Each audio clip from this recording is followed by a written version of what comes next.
కార్తీక స్నానాలు నెల రోజుల పాటు చేసిన తర్వాత ఆశ్వీజ బహుళ అమావాస్య మొదలుకొని కార్తీక బహుళ అమావాస్య వరకు ఈ నెల రోజుల పాటు చేసినవన్నీ కార్తీక వ్రతం అంటాం.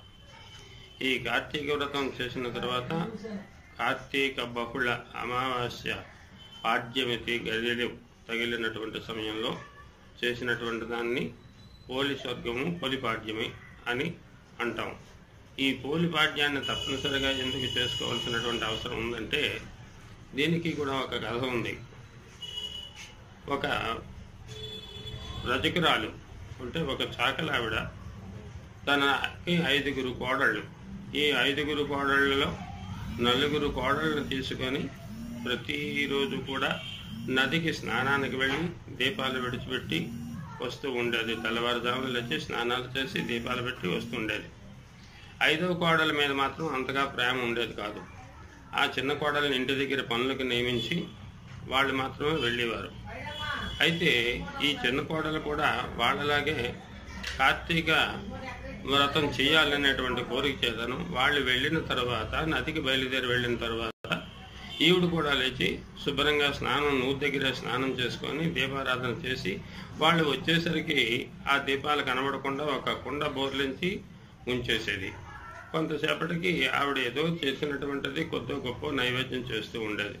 పండో కాయో ఏదో ఒకటి నైవేద్యం చేస్తూ ఉండేది.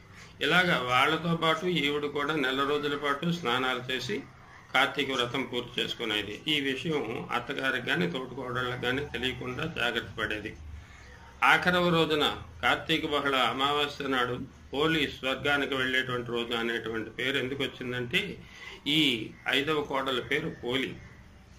ఈ పోలమ్మ ఆ అత్త కోడళ్ళు వెళ్ళిపోయిన తర్వాత ఆవిడ కూడా లేచి నదీ స్నానం చేసుకొని పాడ్యమి గడియలు తగిలిన తర్వాత ఈ కార్తీక పోలి పాడ్యమి అనేటువంటి రోజున దీపారాధన చేసి నూతి దగ్గర స్నానం చేసుకొని దీపారాధన చేసి తనకు తోచినటువంటి అప్పటికి వండినటువంటి బూరెలు, ఆ బూరెలు నైవేద్యం పెట్టి వెళ్ళింది.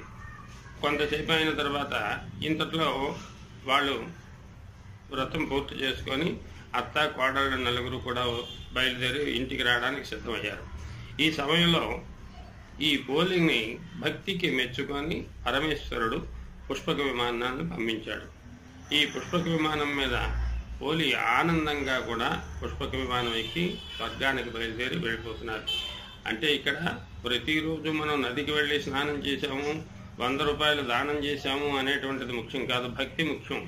ఆ భక్తితో కూడా ఆ చిన్న కోడలు చేసింది కనుక పరమేశ్వరుడు ప్రీతి చెంది ఆవిడకి పుష్పక విమానాన్ని పంపించాడు. ఆ పుష్పక విమానం మీద కూర్చొని బయలుదేరి వెళ్ళిపోతుంటే అందరూ గ్రామంలో ఉండేటువంటి వాళ్ళందరూ కూడా చూసి అయ్యో పోలి స్వర్గానికి వెళ్ళిపోతున్నది, పోలి స్వర్గానికి వెళ్ళిపోతున్నది అని కేకలు వేస్తుంటే ఈ అత్త కోడళ్ళు 4 కూడా పరుగున వచ్చారు. ఇదేమిటిది, మనం ఇన్నాళ్ళై దీపారాధనలు దైవత్యంతనలు స్నానాలు గట్రా చేసాం, మనకు లేనటువంటిది దానికి ఈ స్వర్గం ప్రార్థించడం ఏమిటా అని ఆలోచించుకొని ఆవిడ కాళ్ళు కిందకి వేసుకొని కూర్చుంటే ఆవిడ కాళ్ళు పట్టుకున్నారు. కొన్ని మనం కూడా వెళ్ళిపోదాం కదా అని అత్తేమో వెళ్ళి ఆ కాళ్ళు పట్టుకుంది. ఆ చిన్న కోడల యొక్క కాళ్ళు పుష్పక విమానం మీద వెళ్ళిపోతుండేటువంటి చిన్న కోడల యొక్క కాళ్ళు పట్టుకుంటే ఆ అత్తగారి కాళ్ళేమో ఈ 4 కోడలు పట్టుకొని వేలపడుతున్నారు. ఇది చూశారు దూతలు.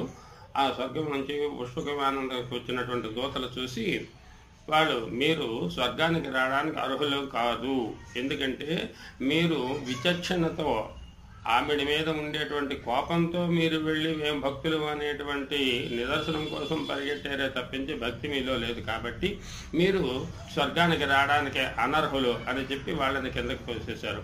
ఆ వాళ్ళు ఎంతో బాధపడ్డారు. పోలి మాత్రం స్వర్గానికి చేరుకున్నది. అది ఈ పోలి పాడ్యం యొక్క విశిష్టత. ఈ పోలి స్వర్గానికి వెళ్ళేటువంటి రోజున బూరెలు నైవేద్యం చేసింది కనుక ఆవిడ పోలి బూరెలు అనేటువంటివి నైవేద్యం చేసి అందరూ కూడా ఆ భక్తితో ఆ పరమేశ్వరుడికి సమర్పిస్తారు.